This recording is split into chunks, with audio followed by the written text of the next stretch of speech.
اس کے بعد آگے سورہ رعد ہے. سورہ رعد، رعد کہتے ہیں بجلی کی چمک کو. یہ جو بسمان وہ ہوتا ہے بجلی جو ہوتی ہے اس کو رعد کہتے ہیں، چمک جو ہوتی ہے بجلی. تو یہ بھی مکی صورت ہے. اس کے اندر بھی اللہ تعالیٰ نے وہی آخرت، عذاب، جنت، جہنم، قوموں پر آنے والے حالات ان کا ذکر کیا ہے. اور خاص طور پر اس صورت کا جو موضوع ہے وہ ہے حق اور باطل میں تمیز. حق کیا ہے، باطل کیا ہے، اس کے اندر تمیز کو سمجھایا گیا ہے. اس صورت کے آغاز میں اللہ تعالیٰ نے اپنی قدرت کی نشانیوں کو بیان کیا ہے، اور اس کے دوسرے رکوع میں جو بڑی اہم چیز بیان ہوئی ہے وہ یہ ہے لَهُ مُعَقِّبَاتٌ مِّن بَيْنِ يَدَيْهِ وَمِنْ خَلْفِهِ يَحْفَظُونَهُ مِنْ أَمْرِ اللَّهِ.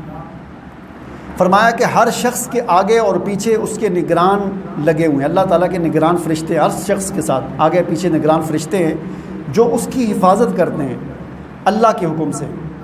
اس آیت کے اندر یہ چیز بیان ہوئی ہے کہ ہر آدمی کے ساتھ کچھ ایسے فرشتے ہیں جو انسان کی حفاظت کرتے ہیں. ایک فرشتے تو وہ ہیں، احادیث سے جو ہمیں پتہ چلتا ہے کہ انسان کے ساتھ مختلف فرشتے ہوتے ہیں. ایک فرشتے وہ ہیں جنہیں کرامن کاتبین کہتے ہیں، جو نیکیاں لکھتے ہیں، گناہ لکھتے ہیں. اس کے علاوہ بھی انسان کے ساتھ کچھ فرشتے ہوتے ہیں، ہر انسان کے ساتھ.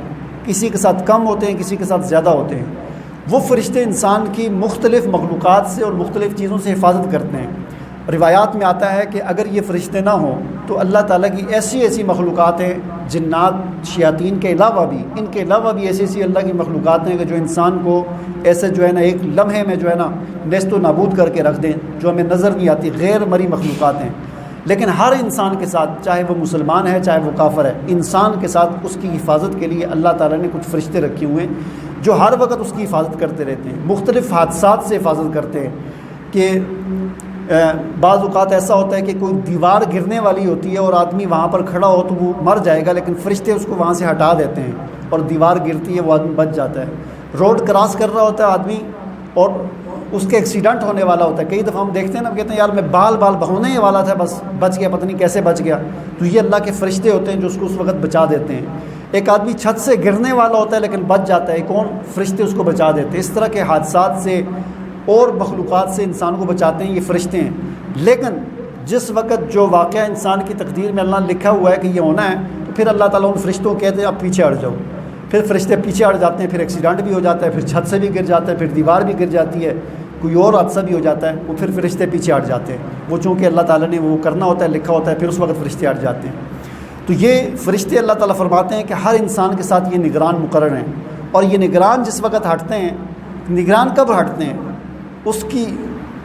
اس کی وجہ جو ہے اللہ تعالیٰ نے آگے بیان کی ہے. فرمایا ان اللہ لا یغیر ما بقوم حتی یغیروا ما بانفسہم. فرمایا کہ اللہ تعالیٰ کسی قوم کی حالت کو اس وقت تک نہیں بدلتے جب تک وہ اپنی حالت کو خود نہ بدلے.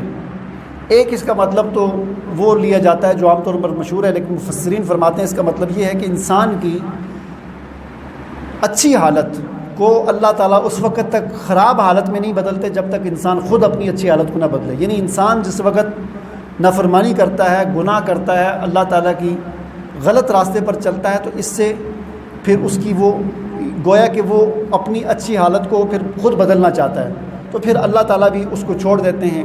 پھر اس کے ساتھ حادثات بھی ہوتے ہیں، پھر اس کو نقصان بھی ہوتا ہے، اس کی کبھی جان کو نقصان ہو جاتا ہے، کبھی اس کا مالی نقصان ہو جاتا ہے. یہ کب ہوتا ہے کہ جب یہی نگران فرشتے اللہ تعالیٰ اس کی نافرمانیوں کی وجہ سے، اس کے گناہوں کی وجہ سے ان کو پیچھے ہٹا دیتے ہیں. پھر انسان کو ایسی چیز کھا لیتا ہے جو اس کے لیے نقصان دہ ہوتی ہے، وہ فرشتے اس کو نہیں روکتے اور پھر اس کو بیماری لگ جاتی ہے.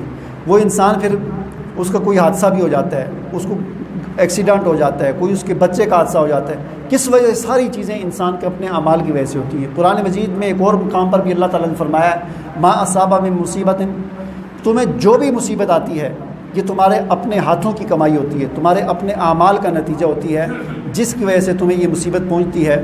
اور اس وجہ سے ہمیں یہ سبق ملتا ہے کہ ہم اگر مصائب سے اور پریشانیوں سے، دنیا کی ان سے بچنا چاہتے ہیں تو اللہ تعالیٰ کی نافرمانیوں سے بچیں اور کثرت کے ساتھ استغفار کریں، جس سے ان پریشانیوں سے ہم بچ سکتے ہیں.